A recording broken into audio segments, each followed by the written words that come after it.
Hi, Joe Lindsley talking to you from Ukraine. Pretty frustrated today because once again, this is happening now a little bit more often. When I was making my live report from here in Ukraine on Chicago's WGN Radio, a report that we've made every single weekday for the past 2 years, 2.5 years, without fail. The internet broke down, and my internet was fine all day. And strangely, for me, sometimes it happens right when I'm going on air. And so you'll see about halfway through here, I lose connection with Bob Sirott and the team of WGN in Chicago, and so I add on the rest of my report that I had intended to make to the live to the listener, those listening live in Chicago and in the Midwestern U.S. You can see the rest of that report here uh, in our video. Thank you.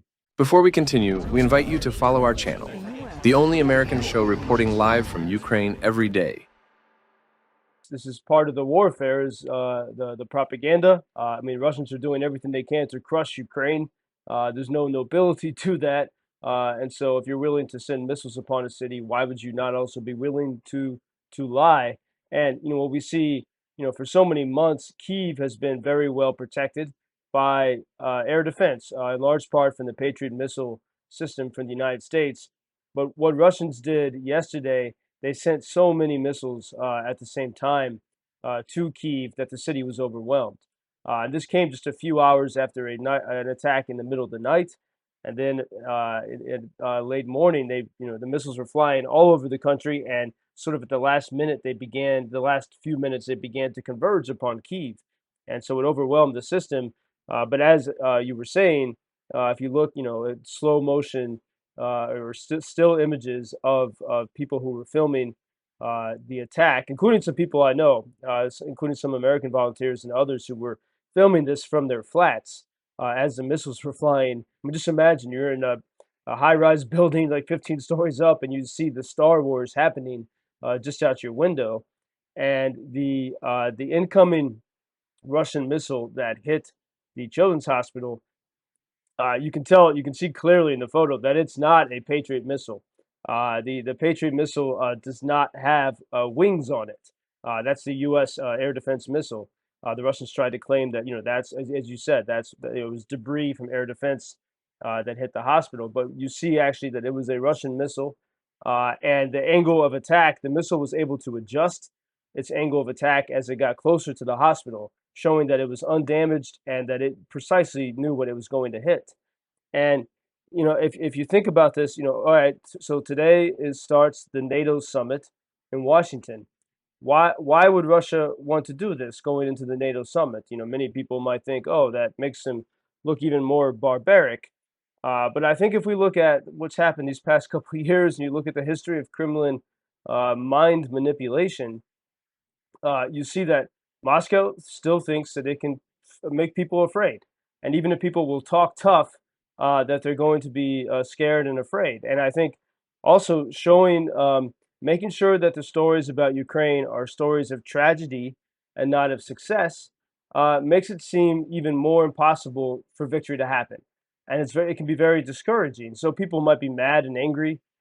We saw at Wimbledon, the Ukrainian tennis player Svitolina, after she won her match, when they were interviewing her yesterday at the on the court, she couldn't even speak. She was so hurt and upset by what happened to the children's hospital, and the crowd was with her. And so certainly Ukraine will have sympathy, and people might say, well, so might be a stupid move on Russia's part. But if you look at, and if we pay attention to what happens the next days of the NATO summit, how would this change the actions of politicians? And I was looking, for example, at there's a guy named Eldridge Colby, who many think could be a top advisor to Trump if he gets reelected. And people like him, they want to say we stand with Ukraine, but they focus more on Taiwan and China. And it's like this problem seems so almost too messy for them. And that's, I think, what the Russians are trying to do as they maneuver the chess pieces, is to hide what Ukraine can do.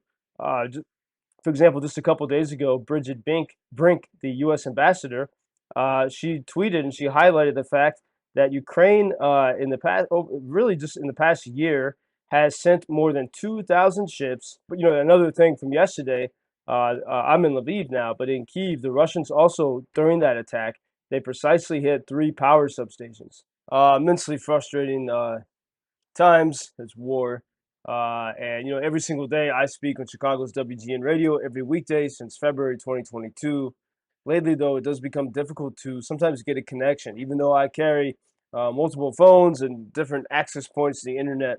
And today was one of those days, very frustrating as we talk about the Russian attack, which by all evidence now seems to be it was a deliberate and clear attack upon the Children's Hospital in Kyiv.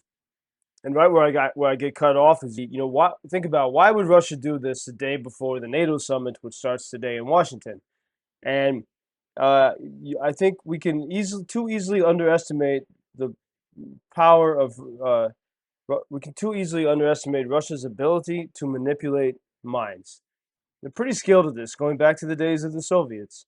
And what this does, this horrible tragedy, it puts Ukraine in a weak spot, a tragic spot. And for leaders in Washington and leaders in NATO and other countries around the world, it makes them makes them feel there's something heavy and not see that victory is possible. It covers up all the good news that Ukraine has had. Russians are trying to take small Ukrainian villages in Donbass. They can't take big Ukrainian cities. They can't. The 2.5 years they've been unable to do that. Uh, Thanks to the limited permission from the U.S. to fire back, Kharkiv is well protected in a way that it wasn't months ago. Ukraine has exported more grain through the Black Sea in the past year than they did when they had the so-called negotiated deal with the United Nations, Turkey, and Russia. So there are many positive signs, and we see every time weapons are sent to Ukraine, Russia gets weaker for a little while. And what we do is we end up giving Russia ability to resupply and to fight back. And so leading into the NATO summit, it seems that Russia wanted to have this impression that yes, they are monsters, and yes, they will kill children. This is when they push their sort of nuclear threats. This is what they try to send to the world. But if you analyze it, it actually is a moment of desperation and weakness to have to send a missile directly into a children's hospital. I think it was the largest children's hospital in Europe, and there's all the more reason to stop Russia. But then you see, if Ukraine is well armed and protected, if there are more Patriot missile batteries, then this won't happen. You can simply protect these places. Kyiv has been so well protected by Patriot missile batteries, but they only have really probably one to protect that city because Ukraine only has three for the entire country, the largest country in Europe. And what we saw yesterday, Russia absolutely inundated Kyiv in a way that they can't do all the time. It's a pretty expensive thing to do, but absolutely inundated Kyiv with missiles, and this got through. This was how they got through the air defense system. But there are hundreds of Patriot missile batteries available, many of them in storage. The U.S. could give these to Ukraine, and you could really protect Ukrainian cities and prevent this from happening. And this is what gets missed. And so we got to look at the tragedy, but we got to also see that the solutions are actually easier than it seems. And a very interesting moment, in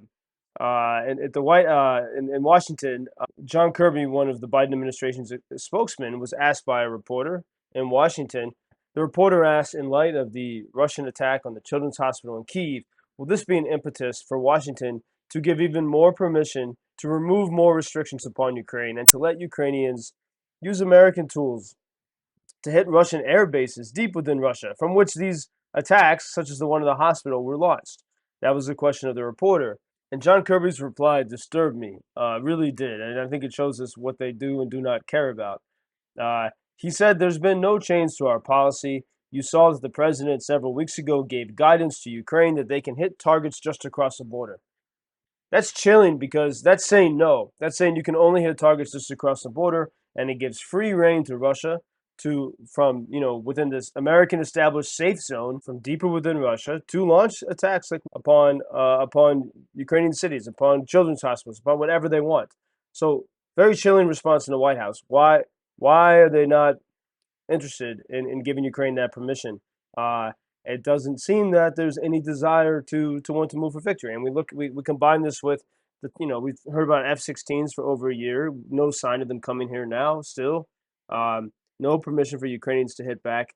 I don't see the will from Washington, and this is very concerning as we go into the NATO summit. And it's very difficult. There's a heavy feeling throughout all of Ukraine. And one thing that also was missed, I think it naturally missed in some of the stories yesterday, while Russia was attacking Kyiv and hit that children's hospital, they hit another hospital in Kyiv.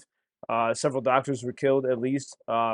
More than 44 people in total were killed in Kyiv. And then the Russians also hit a hospital in Dnipro, among many other things they hit. But they also attacked 3 power substations very precisely in Kyiv city. The Russians are piece by piece dismantling Ukraine's energy infrastructure, and this is a problem. And from what I mean, it's pretty clear from what I hear here. It's the winter's going to be tough and terrible because the power infrastructure is well nigh destroyed. And this is what I mean. It's not a surprise. Russia's been clear that they don't believe Ukraine should exist as a nation, and they are doing everything they can to remove it. And when we have these windows of opportunity, when they're not used, Washington gave that permission in May for Ukraine to fight back only around Kharkiv region, and it worked. It protected Kharkiv, but then momentum was lost, and no one was saying, "Hey, if we can successfully shoot Russians 100 kilometers within Russia, and it works, and it weakens Russia, why can't we go further?" And this is always the problem. And I'm sure some voices will raise this during the NATO summit, but that's a difficult and heavy situation that we face here right now. Thank you for introducing Ukraine on your social media pages.